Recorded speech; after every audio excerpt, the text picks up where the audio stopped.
I've been thinking about the idea of nudity and morality, and I've been thinking about it for quite some time. I raised this with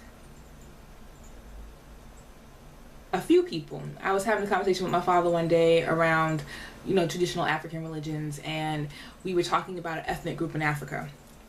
And my father's a Muslim. I grew up as a Muslim. And we would somehow the conversation got around to them not wearing clothes and how that's immoral. And this was very shocking to me coming from my father, because my father is this African, this black man, and who growing in his younger days was so listen to John Henry Clark and all of these black historians, scholars, etc. And so for him to say that, I was just a little taken aback by that, and I raised the question of why are they immoral because they don't wear clothes. He said, and basically what he rolled it down to was, religion. God wants us to be pious and cover ourselves in dutiful obedience to the Most High, blah, blah, blah. And my argument for that was, well, God made us naked. If he wanted us to wear clothes, he would be born with, pieces over our breasts, And he's like, well, God, took him out of the whole aspect of religion, and God gave us the minds to make clothes, and so blah, blah, blah, blah, blah. Anyway, the point of this video is this, that when we're talking about morality and immorality in terms of indigenous cultures, not just in Africa, but different places around the world that still, are nude, in remote places or very public places, but just don't want to wear clothes or don't feel the need to put on a shirt and pants and underwear and undergarments and socks and shoes and all of these contraptions that we've created because we're so smart and so mighty, to cover ourselves. And then when you think about the Western society, and the West the West it includes the United States, Europe, Asia, all of the so-called civilized societies who wear clothes, and you think about all of the sexual deviancies that happen within those societies: rape, molestation, sexual repression, fetishes, all these crazy things that people do, and wrong things that people do because of a society that tells you that if you wear a short skirt, then you're likely to be raped because you're asking for it. It's just, this is the same society that was built on rape and murder.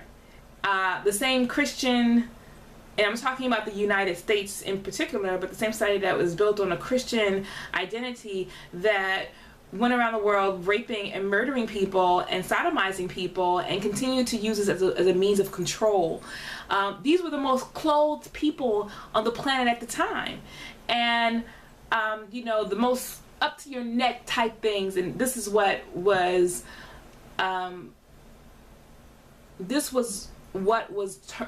seen as civilized, and yet these were the most uncivilized, savage acts that were happening based on societies who thought themselves to be more civilized than others, because because when you cover yourself, you're not really engaged in trying to get somebody's booty, whether it's male or female.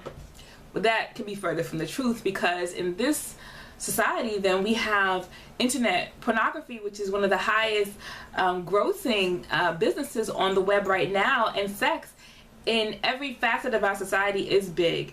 Whether it's our fascination with women who wear tight clothes, or who don't wear or who wear short clothes, whether it's with men who wear, you can see, some pube hairs poking out from the top of the pants, or all these things in this society, it creates a feeling of shame and restriction. And a lot of us who adhere to some of the more popular religions, such as Islam, Judaism, Christianity, have these things written in those holy books that or maybe not, I don't know, but anyway, it's exemplified through the behavior of people that to be pious and to be dutiful to God, you have to be naked. Whereas when we're talking about indigenous societies where women and men walk around pretty much nude, there is a level of utilitarian that comes, there's a level of matter-of-factness that happens, because when you've seen this all your life, it ain't nothing new, it ain't nothing sexual, it ain't nothing that we need to get all, you know, crazy about. Whereas something else in that society may be something that could equate to what we have here in terms of what we think of as sexual. Like in those societies, it might be the way a woman toe lays or the way a man eyebrow is shaped, you know. But basically the point of this video is that I don't feel like nudity is something that is immoral. As a matter of fact, it's very natural. I respect Erykah Badu's window seat video, and I was like, oh my God, I was envious, because here she is on the middle of the street and she gets naked. She gets naked in public. That is the scariest, most scariest thing that anybody could do.